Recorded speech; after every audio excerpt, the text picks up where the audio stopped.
Okay, so Matthew 7:21 says, "Not everyone who says to me, Lord, Lord, shall enter the kingdom of heaven, but he who does the will of my Father in heaven.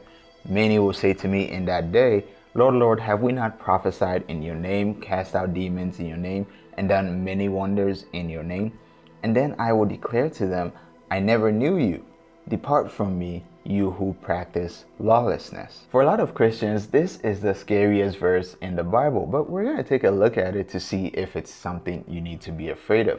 In other words, does this verse tell us that a Christian can lose their salvation? And when Jesus says, I never knew you, depart from me, could this be a believer that he's just turning away from him? What's up, friends? Jeremiah here. So before we even get to this part of the passage, we need to go a few verses up to see how Jesus introduces this. Because the Bible wasn't written with breaks in between, and of course Jesus was given a complete speech. So we need to go a few verses up just to see what he's talking about first. So in verse 15 to 20, he says, "Beware of false prophets who come to you in sheep's clothing, but inwardly are ravenous wolves. You will know them by their fruits. Do men gather grapes from thorn bushes or figs from thistles? Even so, every good tree bears good fruit, but a bad tree bears bad fruit. A good tree cannot bear bad fruit, nor can a bad tree bear good fruit. Every tree that does not bear good fruit is cut down and thrown into the fire. Therefore, by their fruits you will know them.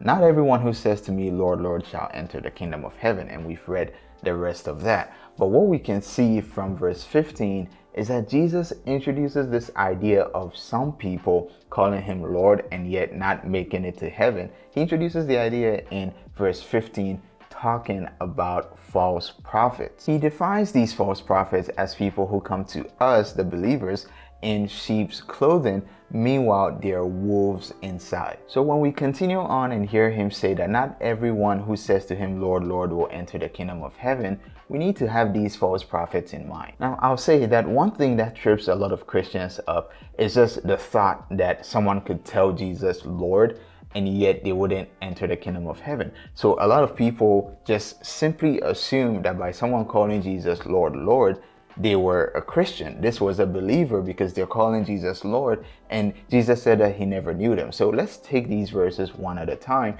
and come to a solid understanding and a conclusion that's based on the scriptures rather than the fear and stuff that we hear people spewing out there that you can lose your salvation because this verse is talking about a Christian. We see two groups of people in verse 21. Those who say, Lord, Lord, but won't enter the kingdom of heaven, and those who say, Lord, Lord, but did the will of the Father. And we can tell that there's a difference because Jesus says not everyone who says, Lord, Lord, will enter, but those who do the will of my Father. So there are two groups of people. So in order to understand the difference between these two people, we need to understand what the will of the Father is. John chapter 6 verse 40 says, "And this is the will of him who sent me, that everyone who sees the Son and believes in him may have everlasting life, and I will raise him up at the last day." This is Jesus defining what the will of the Father is, and contrary to what we might think is the will of the Father, Jesus makes it very simple. The will of the Father, the will of the one who sent him, is that anyone who believes in Jesus will receive everlasting life. So with this understanding, let's come back to Matthew 7:21 and put the definition of the will of the Father in this verse and see if it's even talking about a Christian in the first place. So, not everyone who says to me, Lord, Lord, shall enter the kingdom of heaven, but he who believes in me, who I will raise up at the last day. So I think this is already becoming clear that if you believe in Jesus, if you are a believer, then you're in the second group of people. These are the people who call him Lord and also enter the kingdom of heaven because they've done the will of the Father. So what about verse 22, which says, "Many will say to me in that day, Lord, Lord, have we not prophesied in your name, cast out demons in your name, and done many wonders in your name?" This is what could be confusing because if these people are not believers, how are they doing these miracles? There are two scenarios that I want to point out here. Number one is these people are claiming these things. Jesus did not say many will cast out demons, many will prophesy, and I'll say I never knew you. He said many will say, many will claim. So they might not necessarily be telling the truth. They might be telling Jesus that we did these things in your name. And Jesus is like, fam, you didn't do anything. Or they could have done these things, but you don't have to be a believer to do these works. Remember, these are false prophets. They are wolves in sheep's clothing, so they can look the part. And you don't have to be a Christian to do some things. Just like Pharaoh's magicians didn't have to be Israelites or be Moses or Aaron to also turn their staffs into a snake or turn water into blood. They didn't have to be following God in order to replicate some of the things that Moses did. So a false prophet can still prophesy. A false prophet can look like they're casting out demons. A false prophet can work miracles. It's nothing new. But I lean more on the side of these people are claiming these things. They're saying that they did these things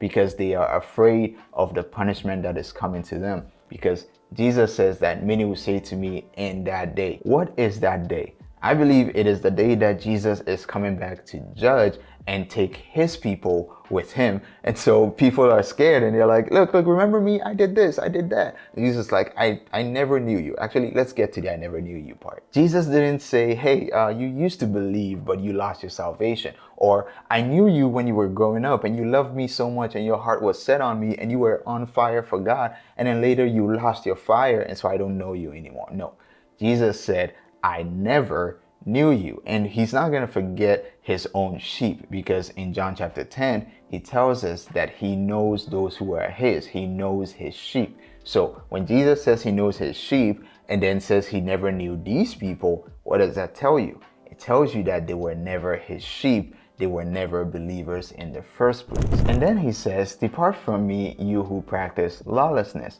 Now we see in the scriptures that the term lawlessness is used to describe someone who tries to put people under the law, someone who lives or tries to live according to the law. And I know it can be confusing because it's called lawlessness, but the reason it's termed that way is these people try to live by a certain number of the laws that they can fulfill, but they can't fulfill most of it, or at least some of it. So when they can't fulfill even one, they break all of them, which means they are lawless people. They are law breakers. So when Jesus calls them lawlessness, he is even referring to the fact that these might be people who are living under the law of Moses, which means they are not under grace, which means they are not saved. So the short answer is Matthew 7:21-23 is not teaching us that we can lose our salvation. It's actually encouraging because it tells us that Jesus knows how to differentiate between the wolves in sheep's clothing and the actual sheep.